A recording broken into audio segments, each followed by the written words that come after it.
Muy buenas tardes, estimados hermanos, Dios les bendiga. Mis pastores les saludo en el nombre del Señor Jesús. Pastoras también, esperando que el Señor les esté guardando a cada uno de ustedes. Bueno, gracias doy al Señor por esta nueva oportunidad que me permite, ya cerrando el libro de Joel. No tuve mucho tiempo para hacer todas las lecciones, pero vamos a cerrar este tema del libro de Joel, que es un libro profético. Solamente 4 lecciones hemos tenido, 4 capítulos, y hoy estaremos mirando el último capítulo y para hablar acerca del día del Señor, el día de Jehová y la conversión y final restauración de Israel. Son temas muy amplios en realidad, pero esperamos con la ayuda del Señor que poder dar un matiz, un entendimiento mayor a este tema. Así que vamos a orar al Señor para que Dios nos guíe en todo lo que hayamos que decir. No lo podemos decir todo, no lo entendemos todo, pero lo que entendemos podemos darlo a conocer. Que el Señor nos bendiga, oramos delante de su presencia. Buen Dios y Padre Celestial, gracias le damos en esta hora. Usted nos permite, Señor, nuevamente tomar la palabra suya, las escrituras, y poder, Señor, en ella mirar este mensaje que usted nos entrega en esta hora. Te ruego, Dios mío, que sea motivo de mucha bendición para mis hermanos, mis pastores también, y que cada día nos podamos instruir en esta su palabra. Le pido ahora su bendición y su dirección en el nombre de Jesús. Amén y amén. Bien, vamos, lo primero es la lectura bíblica. El título es El Día del Señor. Y la lectura bíblica está en el libro de Joel, capítulo 3, desde versículo 1 al 21. Son 21 versículos que daremos lectura rápidamente. Tenemos que leerlo, sí o sí, ¿ya? Dice en el nombre del Señor Jesús: porque he aquí, en aquellos días y en aquel tiempo, en que haré volver la cautividad de Judá y de Jerusalén. Reuniré a todas las naciones y las haré descender al valle de Josafat, y allí entraré en juicio con ellas a causa de mi pueblo y de Israel mi heredad, a quien ellas esparcieron entre las naciones y repartieron mi tierra. Y echaron suerte sobre mi pueblo y dieron los niños por una ramera y vendieron las niñas por vino para beber. Y también, ¿qué tengo yo con vosotras, Tiro y Sidón, y todo el territorio de Filistea? ¿Queréis vengaros de mí? Y si de mí os vengáis, bien pronto haré yo recaer la paga sobre vuestra cabeza. Porque habéis llevado mi plata y mi oro y mis cosas preciosas y hermosas, metisteis en vuestros templos, y vendisteis los hijos de Judá y los hijos de Jerusalén a los hijos de los griegos para alejarlos de su tierra. He aquí, yo los levantaré del lugar donde los vendisteis, y volveré vuestra paga sobre vuestra cabeza, y venderé vuestros hijos y vuestras hijas a los hijos de Judá, y ellos los venderán a los sabeos, nación lejana, porque Jehová ha hablado. Proclamad esto entre las naciones, proclamad guerra, despertad a los valientes, acérquense, vengan todos los hombres de guerra, forjad espada de vuestros asadones, lanzas de vuestras hoces. Diga el débil, fuerte soy. Juntaos y venid, naciones todas de alrededor, y congregaos, haz venir allí, oh Jehová, a tus fuertes. Despiértanse las naciones y suban al valle de Josafat, porque allí me sentaré para juzgar a todas las naciones de alrededor. Echad la hoz, porque la mies está ya madura. Venid, descended, porque el lagar está lleno. Rebosan las cubas, porque mucha es la maldad de ellos. Muchos pueblos en el valle de la decisión, porque cercano está el día de Jehová en el valle de la decisión. El sol y la luna se oscurecerán, y las estrellas retraerán su resplandor, y Jehová rugirá desde Sión, y dará su voz desde Jerusalén, y temblarán los cielos y la tierra, pero Jehová será la esperanza de su pueblo, y la fortaleza de los hijos de Israel. Conoceréis que yo soy Jehová vuestro Dios, que habito en Sión, mi santo monte, y Jerusalén será santa, y extraños no pasarán más por ella. Sucederá en aquel tiempo que los montes destilarán mosto, y los collados fluirán leche, y por todos los arroyos de Judá correrán aguas, y saldrá una fuente de la casa de Jehová, y regará el valle de Sittim. Egipto será destruido, y Edom será vuelto en desierto asolado, por la injuria hecha a los hijos de Judá, porque derramaron en su tierra sangre inocente. Pero Judá habitará para siempre, y Jerusalén por generación y generación, y limpiaré la sangre de los que no había limpiado, y Jehová morará en Sión. Amén. Bien, hasta allí tenemos la lectura bíblica para este tema, el último capítulo del libro de Joel, esperando que el Señor nos sea ayudando en todo momento, en todo tiempo. Vamos a revisar entonces lo que nos dicen estos textos y estos pasajes bíblicos. Dijimos que el tema es el día del Señor. La lectura bíblica ya la hemos visto, y en el Apocalipsis capítulo 22 versículo 7 tenemos entonces el texto de memoria. Apocalipsis capítulo 22. Lo vamos a ver acá rápidamente. Apocalipsis 22 versículo 7. Dice así este texto.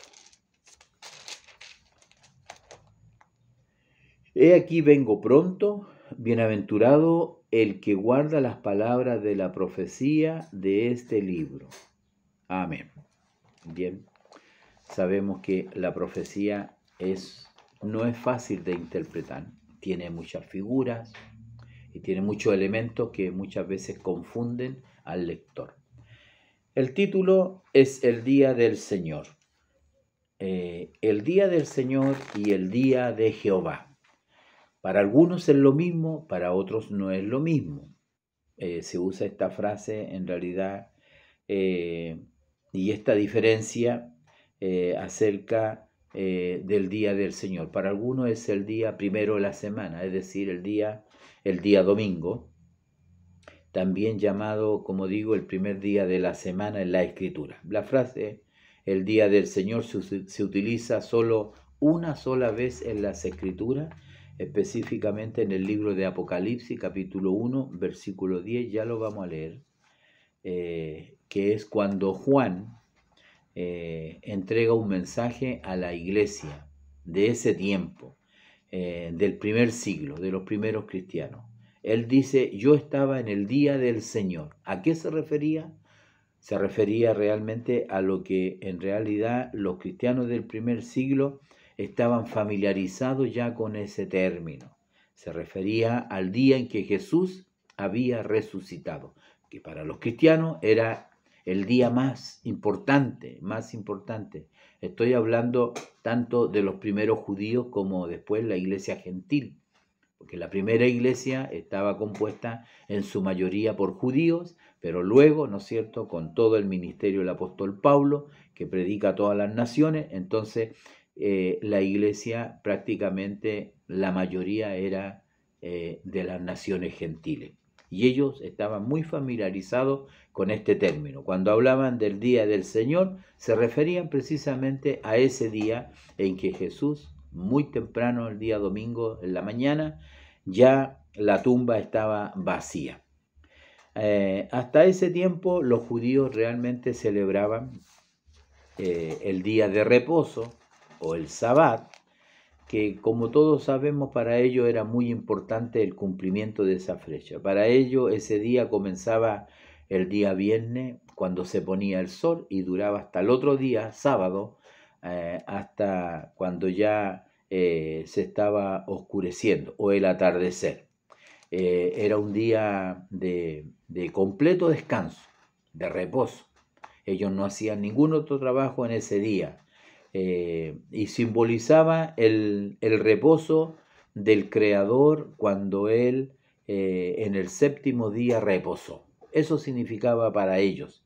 También fue una señal para los judíos, especialmente para los israelitas que habían sido separados para ser seguidores del único Dios verdadero según la religión judía, ¿ah? El Dios Altísimo.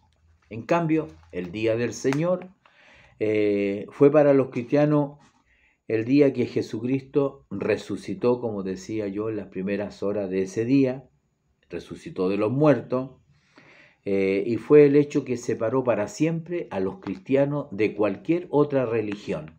Eso para ellos era el día más importante, eso para ellos era el día del Señor, como lo dice Juan capítulo 20, versículo 1, usted lo puede buscar. Desde ese momento entonces, para los creyentes se han reunido el primer día de la semana, el día domingo. Y eso es importante, ¿por qué? Porque muchos dicen que el día domingo es un día que lo instauró la Iglesia Católica Romana, cuando la Iglesia Católica Romana nace por ahí después del año 300, 315, 313, con el emperador Constantino. Sin embargo, la Iglesia Apostólica, la Iglesia primitiva, ya ellos tenían por costumbre juntarse y reunirse el primer día de la semana. Ya podemos verlo, ¿no es cierto? Por ejemplo, veamos alguna referencia para confirmar esto. Solamente algunas, porque hay muchas referencias, hay varias referencias que están precisamente en el libro de los Hechos y en Primera de Corintios también. Pero en el libro de los Hechos, capítulo 20, versículo 7, nosotros encontramos este texto que dice, y nosotros pasados los días los panes y levadura, navegamos de Filipo, y en 5 días nos reunimos con ellos en Troas, donde nos quedamos 7 días. Este es el apóstol Pablo, que va a predicar en Macedonia, en Grecia. Y el versículo 7, el primer día de la semana, reunidos los discípulos para partir el pan, Pablo les enseñaba, habiendo de salir al día siguiente, y alargó discurso hasta la medianoche. ¿Qué es lo que está diciendo el apóstol Pablo? Que los discípulos se reunían el primer día de la semana para comer pan, es decir, para tener esa comunión. Ese era el día domingo. Fue precisamente ese día, el primer día de la semana. Veamos 1 Corintios 16, versículo 2, donde Pablo está dando algunas instrucciones ya a la iglesia que ya está establecida, ¿ya? No es una iglesia, es una iglesia que ya él había establecido, y le da algunas instrucciones con respecto a su visita. ¿Qué es lo que dice aquí en 1 Corintios 16, versículo 2? Dice, el versículo 1 dice, en cuanto a la ofrenda para los santos, haced vosotros también de la manera que ordené en las iglesias de Galacia. Cada primer día de la semana, cada uno de vosotros ponga aparte algo según haya prosperado, guardándolo para que cuando yo llegue no se recojan entonces ofrendas. ¿Cuándo tenían que recoger la ofrenda para los santos? El primer día de la semana, cuando ellos se reunían. Entonces, estos versículos y otros más podemos establecer, inclusive si uno maneja bien un poco el libro de Levítico y entiende lo que es la fiesta de las cosechas, de la semana, el Pentecostés, nos daremos cuenta que el primer día de la semana, un día domingo, el Espíritu Santo descendió sobre los que estaban reunidos allí en el aposento alto. O sea, el Espíritu Santo también descendió sobre ellos el primer día de la semana. Y como decíamos anteriormente en el Apocalipsis, Juan precisamente recibe la revelación ese día. Estaba yo en el día del Señor, así le llamaban ellos. Así que, como podemos ver, este título acerca del día del Señor se refiere a eso, ¿no? Aunque ahora nosotros no estamos bajo la ley, y este corto comentario acerca del día del Señor versus el día de Jehová o el día de Cristo, hay algunos matices, alguna diferencia entre uno y otro. Generalmente, hoy en día, los teólogos, los eruditos, también le llaman el día del Señor, y de hecho, en algunos pasajes del Nuevo Testamento, cuando ellos toman un pasaje del Antiguo Testamento, donde habla del día de Jehová, lo traducen como el día del Señor. Eso puede provocar algún tipo de confusión, ¿no? Pero valga esta explicación, aunque no estamos bajo la ley, sí debemos apartar un día para descansar y honrar al Señor. Para nosotros los cristianos todos los días son iguales. Cualquier día podría servir para ir a la iglesia, honrar al Señor, servir al Señor, reunirnos y adorar al Señor. Pero como estamos en el occidente y el día domingo es el día de descanso, ¿ya? Que nace, sí, precisamente como algo establecido por el emperador Constantino en el Imperio Romano, pero quiero nuevamente decir que eso ya era una costumbre que la iglesia primitiva ya lo practicaba. Desde muchos años antes ellos lo practicaban, se reunían. ¿Cuándo? El día del Señor, el día en que Cristo resucitó de entre los muertos. Ahora tenemos, ¿no es cierto?, este título que habla acerca del gran día de Jehová. Así dice, sí, el gran día de Jehová. Entonces, retomando un poquito esta frase que hemos estado mirando acerca del día del Señor, también, como digo, muchos lo asocian estrechamente con la frase en aquel día también. También en la escritura también aparece la frase en aquel día. Un periodo de tiempo o un día especial cuando la voluntad de Dios y el propósito de Dios para el mundo y para toda la humanidad se cumplan, porque Dios tiene un plan. Entonces, podríamos decir que ese día puede ser un periodo de tiempo, no precisamente un día de 24 horas, ¿no? Algunos creen que el día del Señor será un periodo de mayor tiempo, más que un solo día, ¿ya? Cuando hablamos de eso. El capítulo 3 que nosotros tenemos acá, de la lectura bíblica de 21 versículos que hemos leído, comienza prácticamente en aquellos días y en aquel tiempo. ¿Te fijas? Así dice el libro de Joel en el capítulo 3. Dice, porque he aquí, en aquellos días y en aquel tiempo, en que haré volver la cautividad de Judá y de Jerusalén. Esto habla acerca de la restauración, como lo habla la segunda parte de este tema. El segundo título es la conversión y final restauración de Israel. Ahí Joel lo dice que en aquellos días o en aquel tiempo haré volver la cautividad de Jerusalén, de Judá y de Jerusalén. Entonces el capítulo 3 de Joel, que nosotros vamos a darle una mirada, ¿no es cierto?, tiene como único propósito dar luz sobre la restauración de Israel. Eso es lo que es. Generalmente, casi todos los profetas y los profetas menores, usted encuentra muchas información, mucha profecía con respecto a ese día. Como que si todos estuvieran de acuerdo de que al final de los tiempos Dios va a restaurar a su pueblo, ¿ya? Entonces eso es muy importante. ¿Qué es lo que va a suceder en ese momento, en ese tiempo, en ese periodo? Bueno, el juicio de Jehová, porque es un gran día, un día terrible, un día que no va a ser de gozo, no va a ser de alegría, un día de tiniebla, dicen otros profetas, un día de oscuridad. Otro profeta dice, ¿para qué queréis ese día? Entonces, eso es lo que trata esta lección cuando hablamos no solamente, como digo, del día del Señor, sino del día de Jehová, ¿ya? En muchos versículos, en muchos pasajes de la Biblia, como acá en los versículos del 1 hasta el 8 prácticamente, usted puede ver lo que el Señor va a hacer en aquellos días. Dice, reuniré a todas las naciones y la haré descender al valle de Josafat, y allí entraré en juicio con ellas. Es un día de juicio, no es un día de algarabía, de regocijo. No va a ser como cuando Jesús entró a Jerusalén y le gritaban, Hosana, bendito el que viene en el nombre del Señor. No. Los que estén habitando el mundo en ese tiempo va a ser un día de juicio. ¿Por qué? Porque allí entraré en juicio a causa de mi pueblo y de Israel mi heredad, a quien ellas esparcieron entre las naciones y repartieron mi tierra. Echaron suerte y ahí nombra una serie de situaciones y cosas que son terribles para el pueblo de Israel. Siempre ha sufrido en realidad, cautiverio tras cautiverio.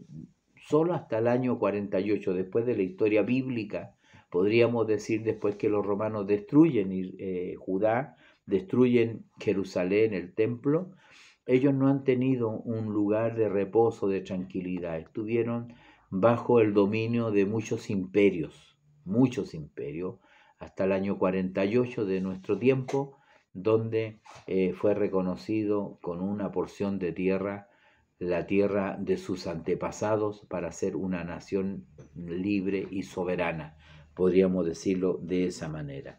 Como digo, desde los primeros versículos hasta el versículo 8 por lo menos, porque en el versículo 9 esta profecía cambia. Hay que considerar que la profecía muchas veces tiene doble cumplimiento. ¿Cómo se explica eso? Eso se explica de la siguiente manera. Las profecías son así complejas, son complejas por lo mismo, porque uno cree que está todo en un mismo tiempo, en una misma profecía, sin embargo tiene cumplimientos parciales, o un evento da luz para otro evento mayor. Entonces a eso se le puede llamar, ¿no es cierto?, que tiene un doble cumplimiento, ¿ya? Por decir un ejemplo, sabemos que en el año 70 el emperador romano arrasó Jerusalén, el templo. Su general Tito arrasó, rodeó la ciudad y destruyó todo. Jesús mismo, cuando le consultaron acerca del templo y de las piedras del templo, él dijo: cuando veas, ¿no es cierto?, a Jerusalén rodeada de ejército, les habló y les advirtió de lo que iba a suceder, que no iba a quedar piedra sobre piedra. Esa profecía se cumplió. Sin embargo, la profecía contiene elementos que no se cumplieron en el año 70. Entonces se deduce y se entiende que se cumplirán en un episodio quizás muy parecido en el futuro. A eso se refiere que una profecía se cumple en un tiempo señalado y se cumple en un futuro. Es por ello que generalmente contiene, como digo, eventos que en la primera parte de la profecía tiene un cumplimiento y solo veremos, y el otro cumplimiento lo veremos al final de los tiempos. Voy a dar un ejemplo que me parece que es uno de los ejemplos muy claros de entender, y esto lo encontramos en el libro de Lucas. Sí, en el libro de Lucas vemos allí un episodio en el capítulo 4. En el capítulo 4 nosotros encontramos este pasaje, en el 18 hasta el 20, dice. Esto se refiere cuando Jesús va a Galilea y entra, dice la Escritura, y entra en el día de reposo a una sinagoga. Y era costumbre en que alguien tenía que leer. Y le pasa en el libro del profeta Isaías. Y él toma el libro del profeta Isaías y lee Isaías capítulo 61. Y dice así: el Espíritu del Señor está sobre mí, por cuanto me ha ungido para dar buena nueva a los pobres, me ha enviado a sanar a los quebrantados de corazón, a pregonar libertad a los cautivos y vista a los ciegos, a poner en libertad a los oprimidos, a predicar el año agradable del Señor. Versículo 20. Y enrollando el libro, lo dio al ministro y se sentó, y los ojos de todos en la sinagoga estaban fijos en él, y comenzó a decirle, observe, hoy se ha cumplido esta escritura delante de vosotros. Allí vemos en primer lugar la exactitud de la profecía del libro de Isaías, capítulo 61. Lo voy a buscar acá, Isaías 61, para que revisemos realmente la profecía. Vamos a decir si fue así o no fue así. Realmente, lo que él leyó delante de todos los que estaban en la sinagoga, veamos si fue así. Aquí encontramos el libro de Isaías capítulo 61 que dice: el Espíritu de Jehová el Señor está sobre mí, porque me ha ungido Jehová, me ha enviado a predicar buenas nuevas a los abatidos, a vendar a los quebrantados de corazón, a publicar libertad a los cautivos y a los presos, apertura de la cárcel. El versículo 19 del libro de Lucas dice: a predicar el año agradable del Señor. El versículo 2 del libro de Isaías dice: a proclamar el año de la buena voluntad de Jehová y el día de venganza del Dios nuestro, y a consolar a todos los enlutados. ¿Qué problema tiene? No es problema esta profecía. ¿Por qué Jesús no citó toda la profecía? ¿Por qué Jesús no dijo que era el día de venganza del Dios nuestro, si era una sola profecía? ¿Por qué cortó la profecía? La única explicación es que la profecía hasta ese momento se cumplía, pero el día de la venganza del Dios nuestro no era ese día y no iba a llegar en ese momento, sino que esa profecía está en el futuro, que es el tema que tenemos nosotros. Nosotros estamos estudiando ahora el día del Señor o el gran día de Jehová. Estamos estudiando el día de la venganza del Dios nuestro.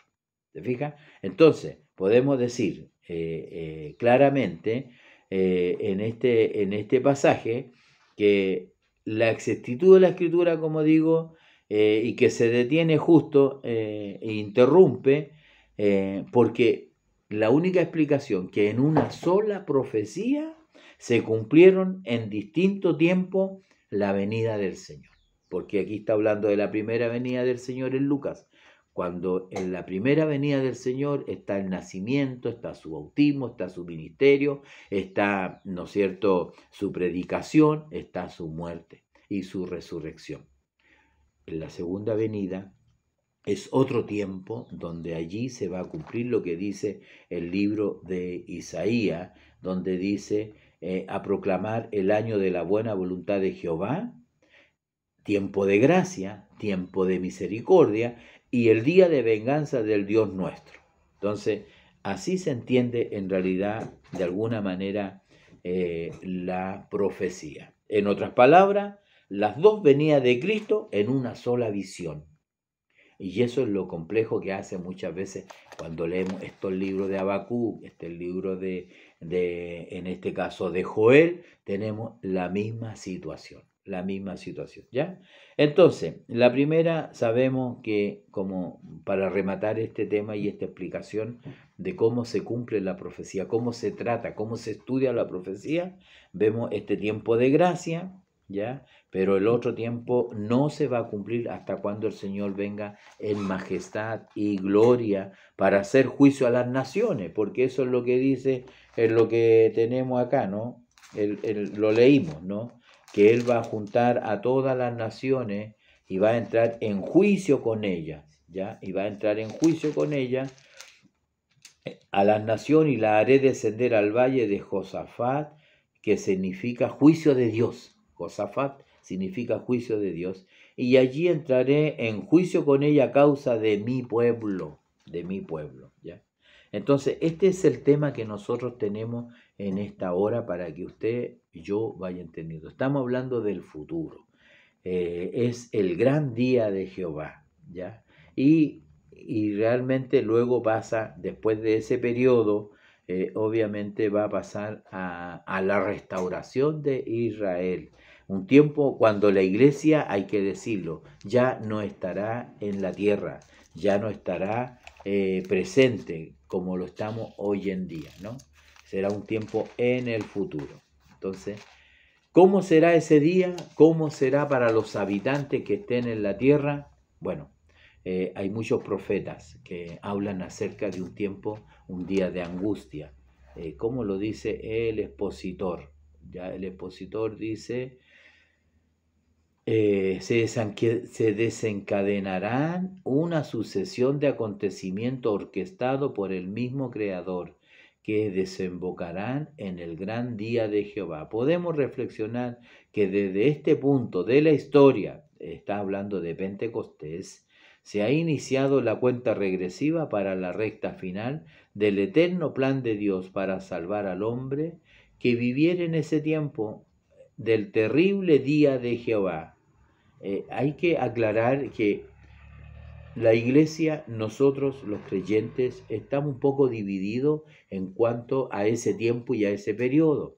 ¿Por qué? Porque nosotros creemos de que el Señor va a sacar de la tierra a su pueblo, a su iglesia, a través de lo que habla Tesalonicense, de este rapto, de este arrebatamiento, donde los muertos en Cristo resucitarán primero, lo dice el apóstol, y luego nosotros los vivos, y así estaremos siempre con el Señor en el aire, ¿ya?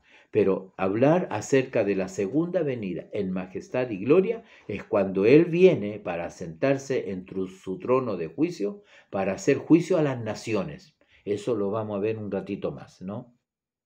Entonces, no es que el Señor nos libre de estas calamidades y de estos juicios apocalípticos, porque cuando Él habla de hacer juicio a las naciones, son juicios apocalípticos que usted lo encuentra en el libro de Apocalipsis, desde el capítulo 4 en adelante, donde desaparece la iglesia, porque la palabra iglesia aparece solamente al capítulo 4 de Apocalipsis, de ahí en adelante todos los otros versículos nunca más nombra a la iglesia. Desaparece del libro Apocalipsis y lo único que aparece es Israel, el pueblo de Dios, que también, como digo, es pueblo de Dios. Entonces, como dice acá, dice, para salvar al hombre que viviera en ese tiempo del terrible día de Jehová. Nosotros creemos que la iglesia no estará en ese tiempo, ¿no? De hecho, él lo dice en uno de los mensajes a la iglesia: yo te libraré del día, de la hora, de la prueba que vendrá sobre el mundo entero. Este será un tiempo en el que Dios juzgará a las naciones, como lo habla Mateo 25, cuando el Hijo del Hombre venga, y así lo dice el texto, en su gloria, y todos los santos ángeles con él, entonces se sentará en su trono de gloria, y serán reunidas delante de él todas las naciones, y apartará a los unos de los otros, como aparte el pastor las ovejas de los cabritos. Entonces, nosotros sabemos que en esos juicios apocalípticos será el día de la venganza del Dios nuestro, como lo decía el libro de Isaías, ¿ya? ¿Cómo será ese día? Bueno, será un día de angustia y de dolor, lo dice Malaquías. Día grande y terrible, lo dice el libro de Isaías, capítulo 13. También es una cita bastante interesante. Hay muchas citas en realidad en los profetas que hablan acerca de eso. Si uno va a Isaías capítulo 13, por ejemplo, vamos a leer algunos versículos de este capítulo, porque nos da a entender de que lo que dice esta lección es realmente así. Por ejemplo, dice aquí, aullad porque cerca está el día de Jehová, porque así lo nombra en el Antiguo Testamento. Generalmente no nombra el día del Señor, sino el día de Jehová. Vendrá como asolamiento del Todopoderoso, por tanto, la mano se debilitará y desfallecerá todo corazón de hombre, y se llenarán de terror, angustia y dolores se apoderarán de ellos. Tendrán dolores como de mujer de parto. Se asombrará cada cual al mirar a su compañero, sus rostros, rostros de llamas. He aquí, el día de Jehová viene, terrible y de indignación y ardor de ira, para convertir la tierra en soledad y raer de ella a sus pecadores. Por lo cual las estrellas de los cielos y los luceros no darán su luz, y el sol se oscurecerá al nacer, y la luna no dará su resplandor. Esta referencia, por ejemplo, sin duda alguna está hablando de un día en el futuro. Esto nunca ha sucedido. También lo dice el Señor Jesús en Mateo 24, y también lo dice la lectura que hemos tenido en el libro de Joel. También en el libro de Joel, para que veamos que no nos estamos apartando del tema, podemos ver que también sucede exactamente lo mismo. Dice en el capítulo 2, versículo 30, y daré prodigio en el cielo y en la tierra sangre y fuego, columna de humo. El sol se convertirá en tiniebla y la luna en sangre antes que venga el día grande y espantoso de Jehová. Entonces, estamos hablando del mismo evento, estamos hablando del mismo acontecimiento que está en el futuro. Entonces, como dice este pasaje, ¿no? Del libro de Isaías, capítulo 13, que estamos leyendo. Y así podemos ver mucho de esta referencia que nosotros tenemos en esta lección, nos da la idea de cómo será en el tiempo futuro, ¿ya? En el tiempo futuro. Según muchos, estas referencias, como digo, del día del Señor en los escritos hebreos, es evidente que es el día del Señor, es un tiempo de juicio, es un tiempo de juicio. El gran día de Jehová es un tiempo de juicio, ¿ya? Que incluye, como digo, mucha angustia, mucha aflicción. Jeremías, veamos, Jeremías también habla acerca de ese tiempo. Usted sabe que Jeremías profetizó prácticamente a las puertas de la cautividad de Judá a Babilonia, y él vio cosas terribles en realidad. De allí que él tiene otro libro que se llama Las Lamentaciones de Jeremías, y él narra de alguna manera todo el dolor, todo el sufrimiento que tuvo que pasar el pueblo de Israel, Judá, especialmente Jerusalén, frente a los ejércitos de Babilonia que los cercaron, nadie entraba, nadie salía, la gente se estaba muriendo de hambre. Entonces fue un tiempo de mucha angustia, ¿ya? Jeremías capítulo 30, mire, dice, palabra de Jehová que vino a Jeremías, diciendo, así habló Jehová, Dios de Israel, diciendo, escribe en un libro todas las palabras que te he hablado, porque aquí vienen días, dice Jehová, en que haré volver a los cautivos de mi pueblo Israel y Judá, ha dicho Jehová, y los traeré a la tierra que di a sus padres y la disfrutarán. Estas, pues, son las palabras que habló Jehová acerca de Israel y Judá. Porque así ha dicho Jehová, hemos oído voz de temblor, de espanto y no de paz. Inquirid ahora, ¿ya? Si el varón da a luz, cuán grande es aquel día, tanto que no hay otro semejante a él. Tiempo de angustia para Jacob, pero de ella será librado. En aquel día, dice Jehová de los ejércitos, yo quebraré su yugo de su cuello y romperé tus cuyundas, y extranjeros no volverán más a ponerlo en servidumbre. Sin duda alguna está hablando de Babilonia, Nabucodonosor, cautividad y liberación final. Pero ese episodio sirve para hablar del futuro. Será un tiempo de angustia para Jacob. Ese periodo terrible será ese tiempo de angustia para el pueblo de Dios. Entonces, esta profecía solamente puede cumplirse al final de los tiempos. Como digo, será un tiempo muy difícil para el pueblo de Israel. Insisto, cuando ya la iglesia no esté en el escenario de esta tierra, nuevamente los ojos de Dios se volverán a su pueblo para cumplir las grandes promesas que no se han cumplido en Israel y en la iglesia tampoco se van a cumplir, ¿ya? Entonces, es muy importante. De hecho, en este Jeremías, quiero leer unos versículos que son sumamente importantes. Jeremías, quiero recordarle para los que no son muy estudiosos, Jeremías, como digo, él vivió prácticamente la cautividad de Babilonia. Él estuvo hasta el final de los días en que fue llevado el rey, en que destruyeron la ciudad, saquearon el templo, y él fue liberado, porque el rey Nabucodonosor había escuchado la profecía de Jeremías que iba a ser llevado cautivo.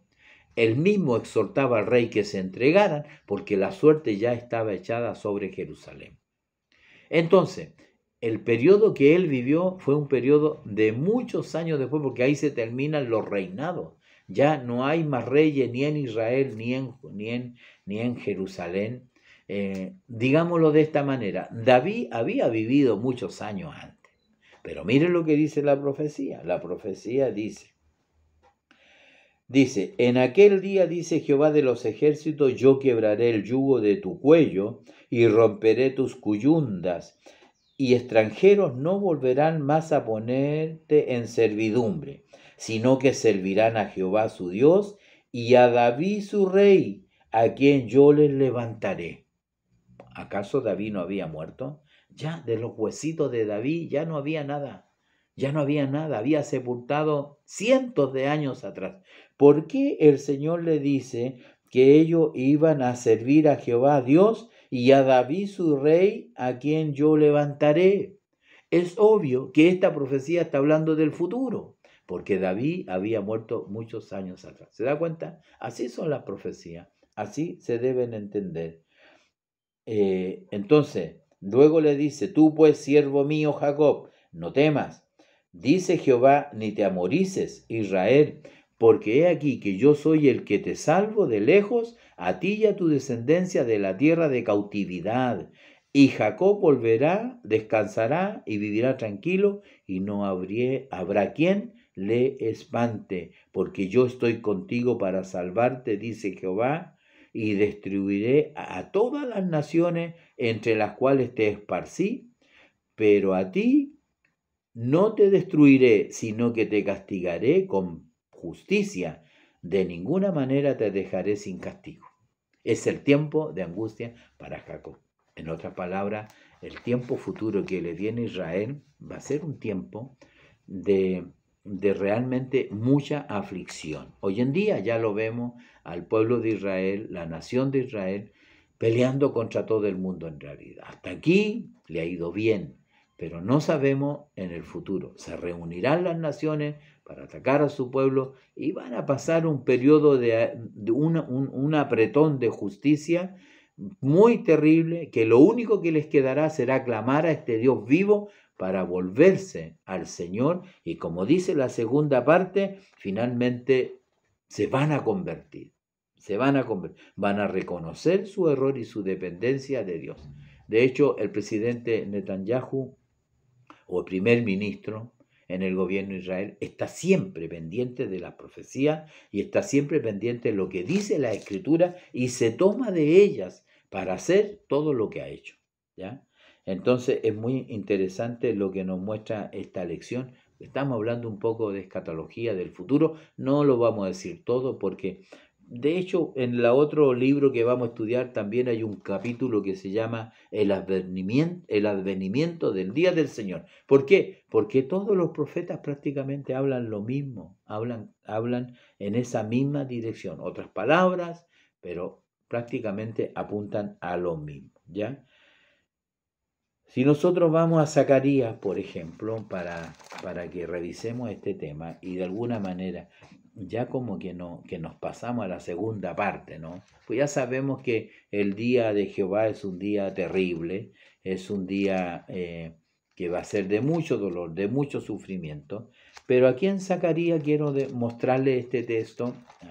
Este es un tema que uno debiera tomarlo con mayor dedicación y profundidad, tomando las profecías que hablan acerca del futuro, que muchas veces hay mucha duda y confusión, y bueno, espero que este corto estudio les pueda servir. Mire lo que dice Zacarías en el capítulo 12, Zacarías, versículo 8, dice, Zacarías capítulo 12, versículo 8, léalo usted, dice, en aquel día Jehová defenderá al morador de Jerusalén. El que entre ellos fuere débil, en aquel tiempo será como David, y la casa de David como Dios, como el ángel de Jehová delante de ellos. Y en aquel día yo procuraré destruir a todas las naciones que vinieren contra Jerusalén. Y observe lo que dice este texto. Y derramaré sobre la casa de David y sobre los moradores de Jerusalén espíritu de gracia y de oración.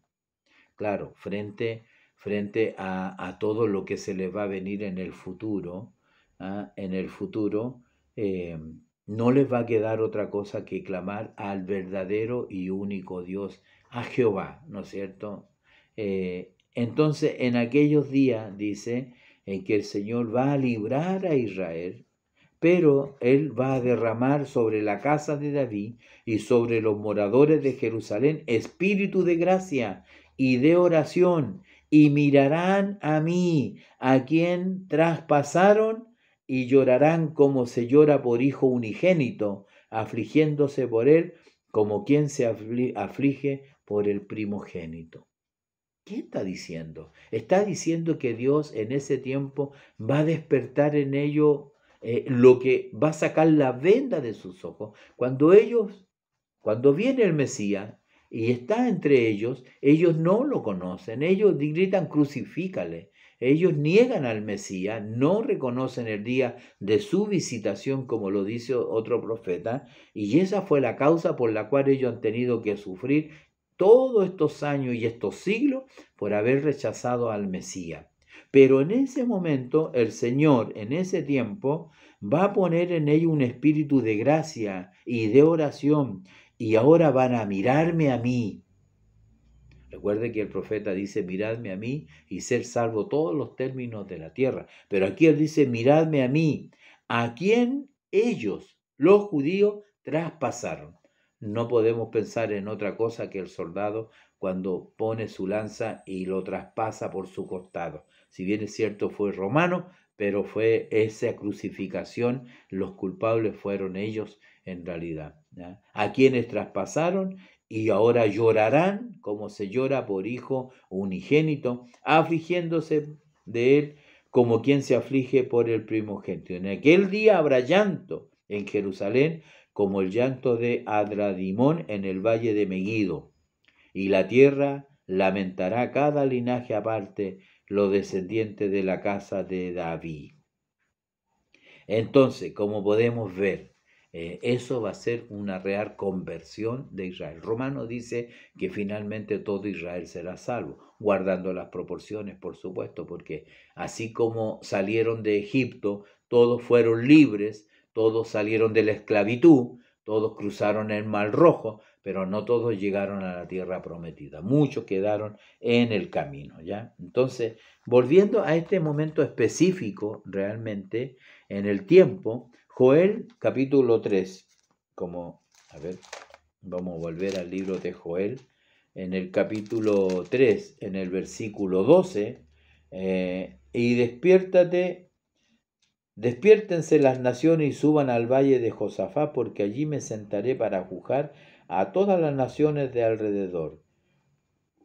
Entonces, aquí tiene mucho que ver, ¿no es cierto?, este mensaje profético.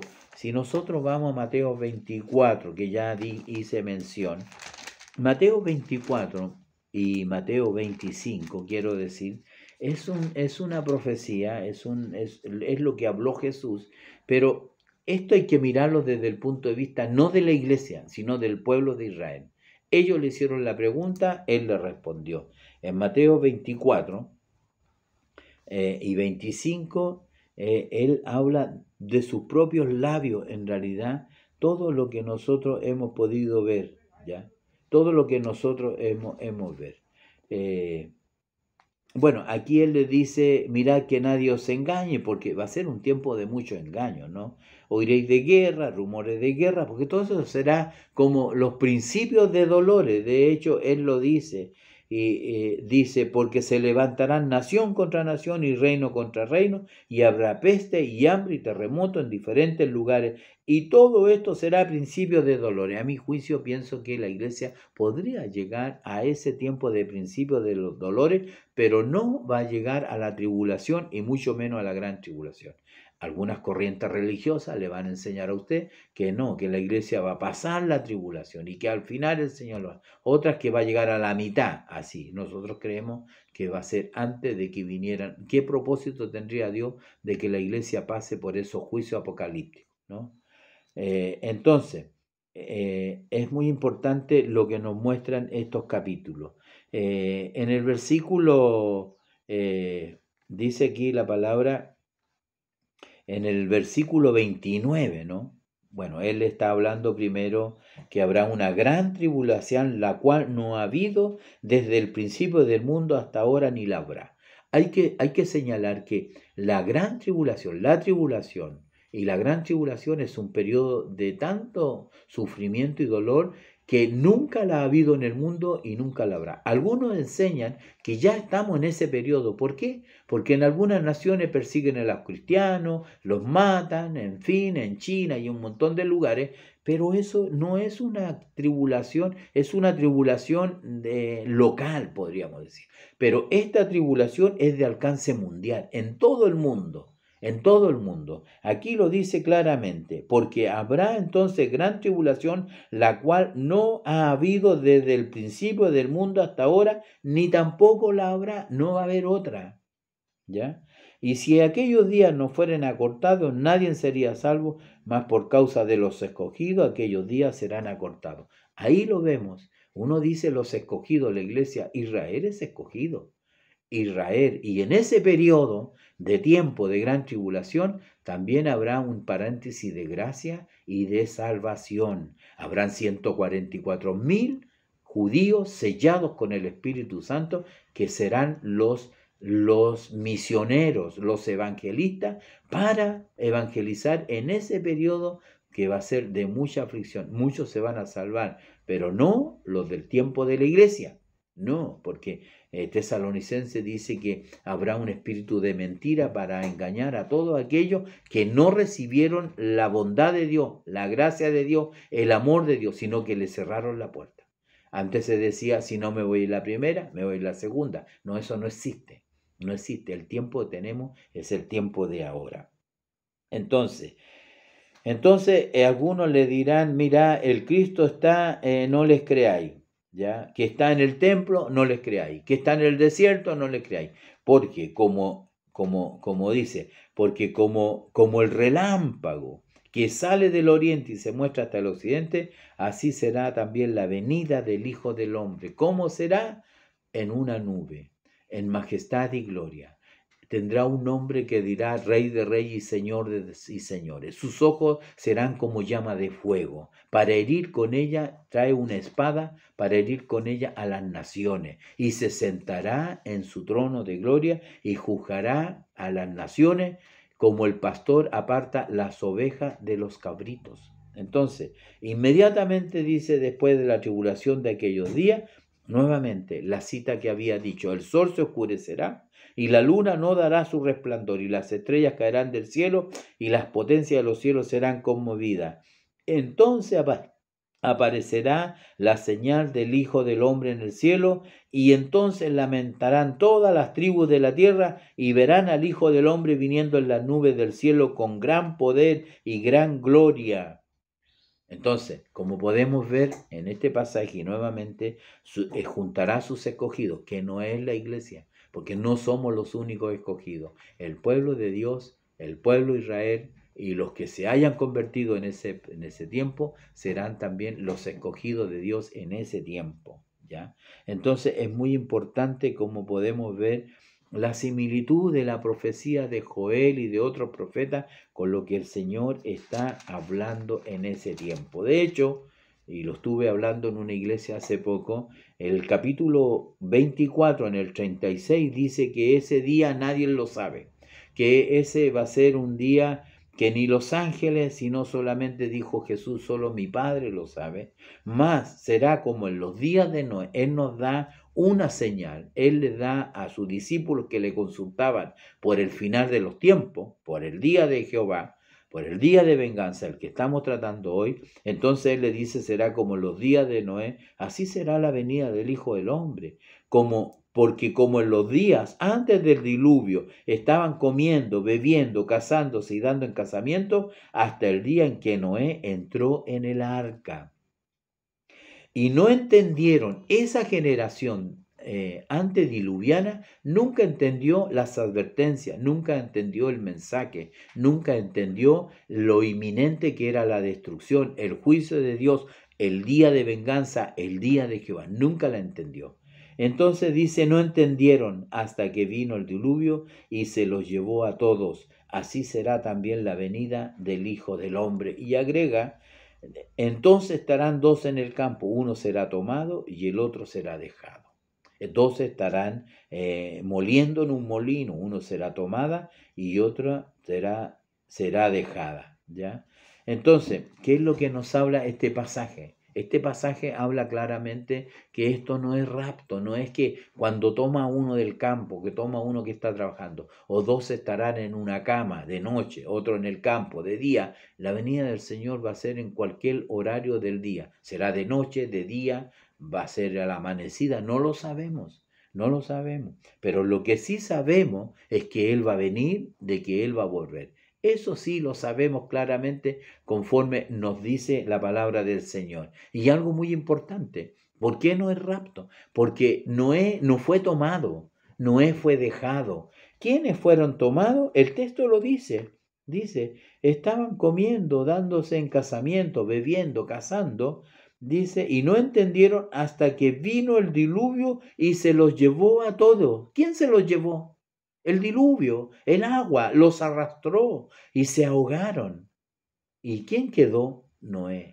A veces tomamos este pasaje para hablar, ¿no es cierto?, que el Señor viene y nos toma y nos lleva. No, no está hablando de eso. Está hablando de supervivencia. Está hablando que después del gran juicio, del día de Jehová, el día grande y terrible, los moradores de la tierra morirán por cientos, por miles, millones cubrirán el campo, la tierra. Será un tiempo de mucha angustia, será un tiempo terrible realmente. ¿Por qué fue dejado Noé? Noé fue dejado para poblar la tierra, porque no había moradores, estaban los animales que él salvó, y abrió las puertas del arca y eran los únicos moradores, él, sus hijos, su nuera, su mujer, y de ellos viene toda la raza humana. Así va a ser también al final de los tiempos. Después de este gran día de Jehová, grande y terrible, solamente unos pocos sobrevivientes y el pueblo de Israel, ellos van a poblar la tierra para el milenio. Hombres de carne y de hueso, igual que usted, igual que yo.